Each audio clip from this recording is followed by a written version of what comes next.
இன்னைக்கு evening snacks மொறுன்னு ஒரு ஓலை பகோடா. ஆனால் ரேஷன் அரிசியில் செய்ய போகிறோம். ரேஷன் அரிசியில் செஞ்சாலும் சூப்பராக இருக்கும். Budget free snacks. அதனால் எப்படி செய்யலான்னு பார்க்கலாம்.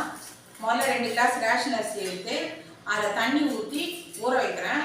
ரேஷன் அரிசியை கழுவும் போது கொஞ்சோண்டு கல் உப்பு போட்டு நல்லா கழுவினோம்னா எந்த ஸ்மெல்லும் இருக்காது, சூப்பராக இருக்கும். அதனால் இப்போ 2 கிளாஸ் ரேஷன் அரிசி எடுத்துருக்கேன். இதை நல்லா தண்ணி ஊற்றி 3 மணி நேரம் ஊற வைக்கலாம்.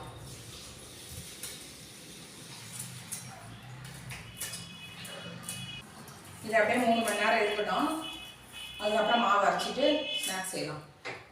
இப்போ அந்த 2 கிளாஸ் ஊற வச்ச புழுங்கல் அரிசியில் நல்லா மழை மிக்சியில் சின்ன ஜார்லேயே போட்டு நான் மாவு அரைச்சிட்டேன். மாவு நல்லா நைஸாக வந்துச்சு பாருங்கள்.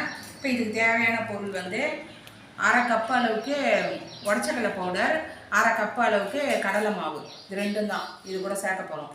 அப்புறம் கொஞ்சம் மஞ்சத்தூள், கொஞ்சம் மிளகாத்தூள், கொஞ்சம் ஓமம், மிளகு சீரக பொடி. ஏன்னா இது கடலை மாவு சேர்ந்ததுனால குட்டீஸ்லாம் சாப்பிடும்போது ஒரு நாள் அஜீர்ண கோளாறு வருமோன்றதுனால மிளகு சீரக பொடி சேர்த்துக்கினோம்னா ரொம்ப நல்லது.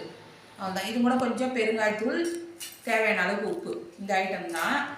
இப்போ இதை போட்டு நான் பிசைஞ்சிட்டு செய்ய போகிறேன். அதுக்குள்ளே கடாயில் எண்ணெய் ஊற்றி வச்சுறேன். எண்ணெய் காயத்துக்குள்ளே நம்ம இதை பிசைஞ்சிடலாம். டக்கு டக்குன்னு வேலை ஆகிடும். இப்போ எல்லா மசாலா பொருளையும் இதில் போட்டேன். இந்த பவுடரையும் போட்டுக்கலாம். கடலை மாவு, உடச்சக்கடலை பவுடர். இதை பிசைஞ்சிட்டு எவ்வளோ மாவு வருதுன்னு பார்த்துட்டு உப்பு போடலாம். முதலே உப்பு போடக்கூடாது. நான் இப்போ கொஞ்சோண்டு வெண்ணெய் போட்டேன். இதில் வெண்ணெய் போட்டு எண்ணெய் சூடாக இருக்கிற எண்ணெய் ஒரு குழி கரண்டி ஊற்றிக்கணும். எந்த மொறு ஐட்டம் செஞ்சாலும் இந்த சூடான எண்ணெய் கொஞ்சம் சேர்த்துட்டோம்னா பொருள் நல்லா கிறிஸ்பியாக இருக்கும். ஆனால் எண்ணெயை ஊற்றிட்டு நம்ம கை வச்சிடக்கூடாது. பொறுமையாக வேறு கரண்டி வச்சு கலரணும். மாவு பேசுகிறேன்னு சூடான எண்ணெயை ஊற்றிட்டு கை வச்சிடாதீங்க.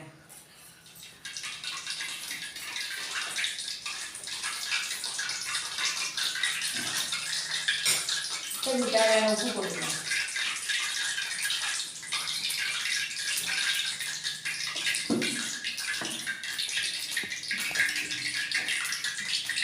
இப்போ மாவு நல்லா திட்டமாக பிசைஞ்சாச்சு. நான் எல்லாம் முறுக்குழாயில் போட்டேன். போட்டுட்டு இப்போ ஈஸியாக பொரிச்சிடலாம். சூப்பராக டக்கு டக்குன்னு வந்துடும்.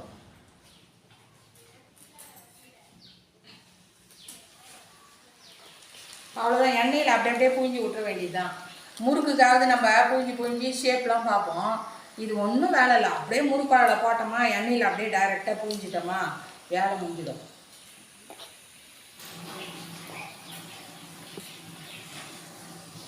எண்ணெயோட சலசலப்பு நின்றுச்சுன்னா இது வெந்துச்சுன்னு அர்த்தம். எண்ணெயோட சலசலப்பு நின்னோடனே நம்ம எடுத்துடலாம். நிறைய பேர் ரேஷன் அரிசி வாங்கி வேஸ்ட் தான் பண்ணுவாங்க. ஆனால் ரேஷன் அரிசி தான் உண்மையிலே பாலிஷ் பண்ணாத நல்ல அரிசி. அது சாப்பிட்லாம், நல்ல உடம்புக்கும் ரொம்ப ஸ்ட்ரென்த்து. ஆனால் அந்த ரேஷன் அரிசியெல்லாம் வேஸ்ட் பண்ணாமல் இந்த மாதிரி டிஃபனுக்கும் போட்டுக்கலாம், இந்த மாதிரி பலகாரமும் செஞ்சுக்கலாம். சூப்பராக இருக்கும். அப்போ கொதிச்சுது பாருங்கள் எண்ணெய். இப்போ அந்த சலசலப்புலாம் நின்றுச்சு. ஸோ இப்போ இது ரெடி ஆகிடுச்சு, எடுத்துடலாம் நம்ம.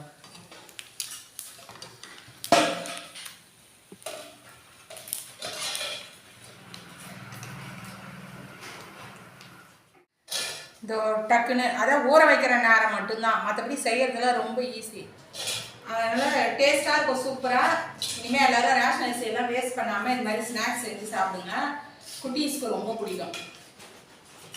சாப்பிட்டு பார்த்துட்டு எப்படி டேஸ்ட் இருக்குன்னு எனக்கு கண்டிப்பாக கமெண்ட் பாக்ஸில் ரிப்ளை பண்ணுங்கள்.